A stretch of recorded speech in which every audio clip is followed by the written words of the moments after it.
দেশে সুষ্ঠু নির্বাচন হলে বিএনপি ক্ষমতা আসবে।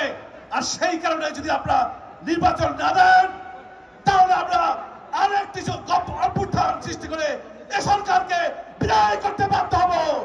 সেই আন্দোলনে নেতৃত্ব দেবে 24 জুলাইয়ের মাস্টার মাইন্ড বিএনপি ভারপ্রাপ্ত চেয়ারম্যান জনাব তারেক রহমান, আজকের প্রধান অতিথি মির্জা ফখরুল ইসলাম আলমগীর।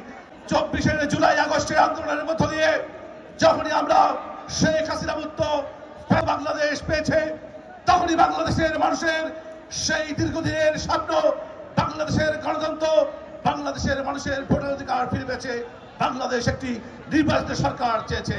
প্রিয় ভাইরা, এখনো যারা ক্ষমতা আছেন তারা যদি শেখ হাসিনার মতোই বুঝতে পারেন দেশে সুষ্ঠু নির্বাচন হলে বিএনপি ক্ষমতা আসবে, আর সেই কারণে যদি আপনারা নির্বাচন না দেন তাহলে আমরা আরেকটি অভ্যুত্থান সৃষ্টি করে এ সরকারকে বিদায় করতে